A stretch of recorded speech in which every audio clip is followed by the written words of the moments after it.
2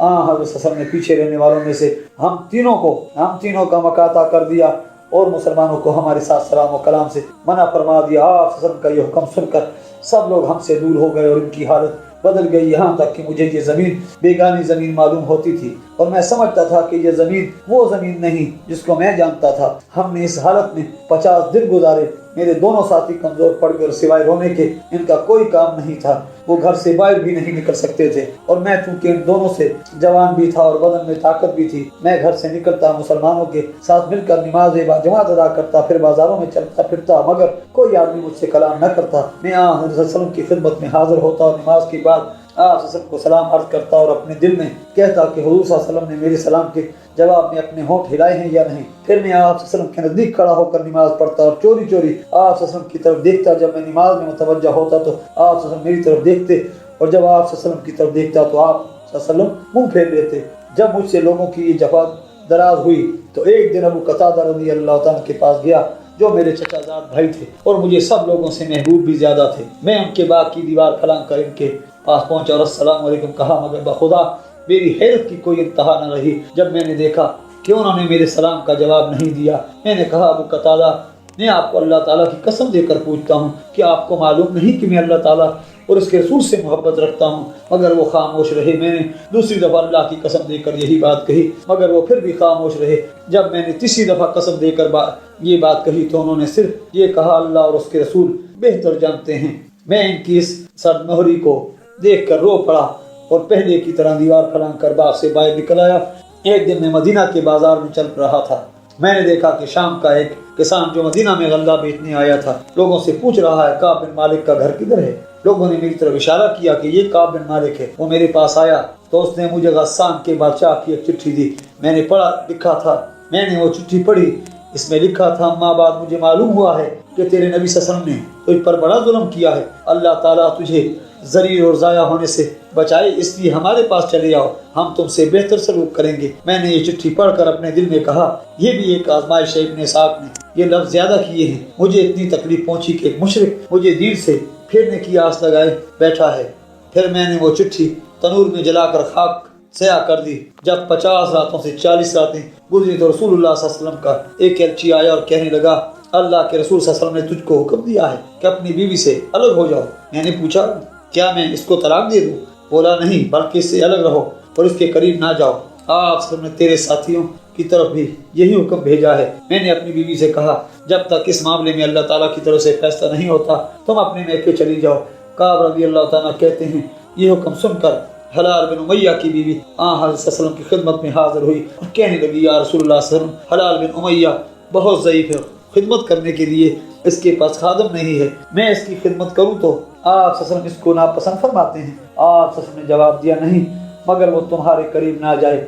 بولی، بخدا اس میں اس کی حرکت تک نہیں ہے، اللہ کی قسم جب اس کا مکاتہ ہوا ہے آج تک گھر میں پڑا روتا رہتا ہے۔ کعب رضی اللہ تعالیٰ کہتے ہیں، مجھ سے کسی عزیز نے کہا، جس طرح آپ صلی اللہ علیہ وسلم نے ہلال کی بیوی کو اس کی خدمت کرنے کی اجازت دے دی، تم بھی آپ صلی اللہ علیہ وسلم سے اپنی بیوی کے لیے اجازت دے لو۔ میں نے کہا، خدا کی قسم میں اس کے لیے حضرت صلی اللہ علیہ وسلم سے اجازت نہیں لوں گا، میں نوجوان آدمی ہوں، معلوم نہیں رسول اللہ صلی اللہ علیہ وسلم کیا جواب دیں گے۔ اس کے بعد 10 راتیں اور گزری اور ہمارے مکاتہ پر 50 راتیں پوری ہو گئیں۔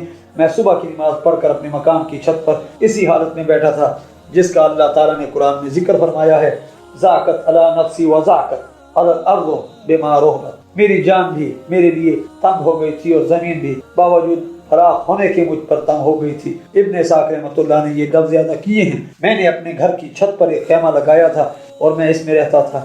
میں نے سلا پہاڑ پر کسی کو بلند آواز سے کہتے سنا، کعب بن مالک تمہیں بشارت ہو۔ میں سجدہ میں گر پڑا اور جان لیا کہ ہماری مشکل حل ہو گئی ہے۔ کعب رضی اللہ تعالیٰ کہتے ہیں کہ رسول اللہ صلی اللہ علیہ وسلم نے صبح کی نماز کے بعد اللہ تعالیٰ کی طرف سے ہماری توبہ قبول ہونے کا اعلان فرمایا۔ لوگ ہمیں خوشخبری سنانے کے لیے مسجد سے نکلے اور میرے دونوں ساتھیوں کی طرف بھی خوشخبری دینے والے گئے۔ میری طرف تو ایک آدمی گھوڑے پر سوار ہو کر دوڑا اور اسلم قبیلہ کا ایک آدمی پیدل بھاگا۔ جب اس نے دیکھا کہ گھوڑا اس سے آگے نکل جا رہا ہے تو اس نے سلا پہاڑ پر چڑھ کر آواز بلند بشارت دی اور آواز گھوڑے سے پہلے پہنچ گئی۔ جب وہ آدمی آیا جس کی آواز میں